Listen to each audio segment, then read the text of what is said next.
అంతే. And kids gut health బాగుండాలి అంటే మీరు ఇచ్చే సజెషన్స్ ఏంటి? సో ఫస్ట్ థింగ్ నేను చెప్పేది ఏంటి అంటే పెరుగు అనేది చాలా ఇంపార్టెంట్. అఫ్ కోర్స్ పాల మీద ఎన్ని డిస్కషన్స్ వచ్చినా కూడా మనం ఏం చేస్తున్నాము అంటే పెరుగు రూపంలో తీసుకోవచ్చు. బికాజ్ ఇప్పుడు సమ్మర్ కూడా కాబట్టి మనకి ఇది కంపల్సరీ కావాలి కాబట్టి పాస్చరైజ్ మిల్క్తో మనం ఇంట్లోనే పెరుగు తోడు పెట్టుకుని ఆ పెరుగన్నం పెడితే డెఫినెట్గా మంచిది. అది కాకుండా ఏంటంటే పెరుగు తినని వాళ్ళు కూడా ఉంటారు. సో ఫర్మెంటెడ్ ఫుడ్స్ అనేది పెట్టాలి. అంటే ఇడ్లీ, దోశ ఇవి కూడా ఫర్మెంటెడ్. సో ఇవి కూడా చక్కగా పెట్టచ్చు. దానివల్ల కూడా హెల్దీ బ్యాక్టీరియా అనేది పెరుగుతుంది అనమాట బాడీలో. లేదు అంటే మామూలుగా మనము ఫర్మెంటెడ్ రైస్ అని చెప్తూ ఉంటాం కదా, సద్దన్నం అని తింటుండే ఇప్పుడు కూడా చాలా ఫేమస్ అయిపోయింది. ఓవర్ నైట్ సోక్డ్ ఓట్స్ లాగా ఫేమస్ అయింది. రైస్ తో కూడా ఇప్పుడు చాలా మంది చేస్తున్నారు. చాలా కాన్స్టిపేషన్ ప్రాబ్లం ఉంది పిల్లల్లో అంటే మాత్రం డెఫినెట్లీ ఇప్పుడు సమ్మర్ కూడా కాబట్టి ఈ ఫర్మెంటెడ్ రైస్ కానీ సద్దన్నం ఏదైతే మనం మజ్జిగలో నానపెట్టుకుని అంటే రాత్రి వండిన అన్నం కొంచెం పెట్టేసుకుని మార్నింగ్ తినచ్చు అనమాట బ్రేక్ఫాస్ట్ లాగా. అలా ఒక 2 to 3 days వారంలో, రోజు కాదు 2 days అట్లీస్ట్ స్టార్ట్ చేస్తే వాళ్ళకి డెఫినెట్గా గట్ హెల్త్ అనేది బాగుంటుంది అనమాట. అండ్ ఈ మధ్య మనం చూస్తున్నాం స్ట్రోక్స్ పెద్దవాళ్ళలో వస్తుంది అండ్ యూత్లో వస్తుంది, స్పెషల్లీ కిడ్స్లో కూడా మనం చూస్తున్నాం కొంతమందిలో. ఏంటి అసలు దీనికి రీజన్ ఏంటి? ఫుడ్ అనేది సరిగా లేకపోవడమా, స్లీప్ లేకపోవడమా, ప్రెషర్ ఉందా వాళ్ళకి స్టడీస్లో? అసలు మీరేం చెప్తారు యాజ్ ఎ డైటిషియన్గా? బేసికలీ అది చిన్న పిల్లలకైనా సరే మనము పెద్దవాళ్ళకైనా సరే మనం మేజర్గా చూసేది లైఫ్ స్టైల్ చేంజెస్ అనేది సరిగ్గా లేకపోవడం వల్ల ఇలాంటివన్నీ మనకి రావడం. ఒక లైఫ్ స్టైల్ బాగుండాలి అంటే మనం ఏం చేయాలి?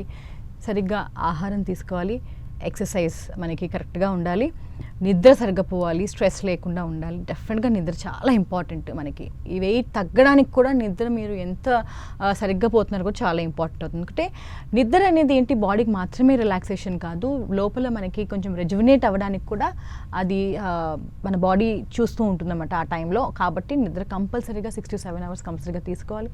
స్ట్రెస్ లేకుండా కూడా చూసుకోవాలి. స్ట్రెస్ ఉంటుంది డెఫినెట్గా ఆ ఏజ్లో, అంటే వర్కింగ్ స్టాఫ్ కానీ లేకపోతే స్కూల్కి వెళ్ళే పిల్లలకి స్ట్రెస్ ఉంటుంది. బట్ దానికి తగ్గట్టుగా మనం ఏం చేస్తున్నాం?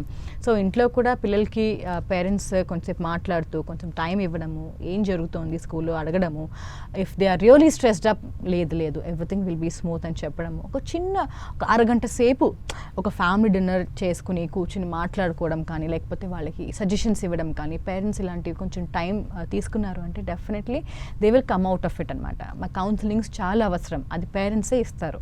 సో అలా ఇచ్చినప్పుడే వాళ్ళు డెఫినెట్లీ స్ట్రెస్ ఫీల్ అవ్వకుండా ఉంటారు. సో అది షేర్ అనమాట. ఎవరితోనూ చెప్పుకోలేని సిచ్యువేషన్లో ఉన్నప్పుడు స్ట్రెస్ అనేది బిల్డప్ అయిపోతూ ఉంటుంది. సో అది లేకుండా చూసుకోవాలి.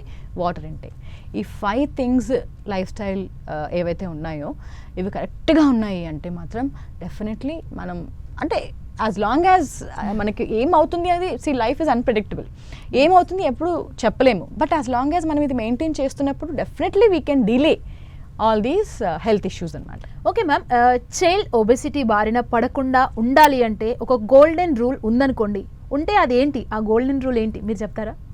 సో గోల్డెన్ రూల్ ఏంటి అంటే మీ ఫుడ్ ప్లేట్లో, అంటే యాజ్ అ డైటిషియన్ చెప్పాలి అంటే మీ ఫుడ్ ప్లేట్, ఒక ప్లేట్ ఉందనుకోండి, దాంట్లో మీరు ఎక్కువగా తినాల్సింది లేదా మీకు ఇట్లా కనిపించాలి అంటే ఫస్ట్ కలర్స్ ఉండాలి. అంటే మీకు గ్రీన్ కలర్ ఆకుకూరలు ఉండాలి, ఆరెంజ్ కలర్ సమ్ వెజిటబుల్స్ ఉండాలి, అండ్ వెజిటబుల్స్ ఉండాలి, ప్రోటీన్ ఉండాలి, ఆ రెండింటి తక్కువగా రైస్ ఉండాలి.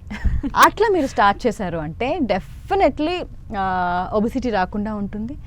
బ్యాలెన్స్ అనేది ఫస్ట్ వస్తుంది అనమాట డైట్లో, అంటే మనం తినే ఆహారంలో. అది ఎప్పుడు బ్యాలెన్స్ అవుతుందో వెయిట్ గురించి మీరు అసలు థింక్ కూడా చేయక్కర్లేదు. అది దానిపైన చేసుకుంటూ పోతుంది. మీరు తినే వెజిటబుల్స్, మీరు తినే ప్రోటీన్స్, మీరు తగ్గించిన రైస్ ఏదైతే ఉంటుందో దాని బారిన అది వెయిట్ తగ్గించేస్తూ ఉంటుంది అనమాట. ఓకే మ్యామ్, ఫైనల్లీ సమ్మర్ కాబట్టి కిడ్స్ ఎంతవరకు వాటర్ ఇంటేక్ తీసుకోవాలి? 2 liters అట్లీస్ట్ మినిమం తీసుకుంటే మొత్తం వాళ్ళు తీసుకునే వాటర్ ఇంటేక్ కానీ మజ్జిగ, జ్యూసెస్ కానీ, లైమ్ వాటర్ కానీ త్రూ అవుట్ ద డే. అంటే మళ్ళీ డిపెండ్స్ ఏజ్ బట్టి.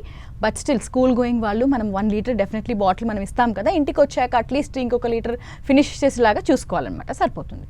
ఓకే, థ్యాంక్ యూ అండి గౌరీప్రియ గారు. ఇప్పుడు మనకి చైల్డ్ ఒబెసిటీ టాపిక్ అనేది చాలా ఇంపార్టెంట్, ఎందుకంటే కిడ్స్లో ఇది రోజుకు పెరుగుతుంది. అందులో తెలంగాణ మనకు టాప్లో ఉంది, మన ఇండియా 3rd ప్లేస్లో ఉంది. సో ఈ అవేర్నెస్ కల్పించడం అనేది చాలా ఇంపార్టెంట్.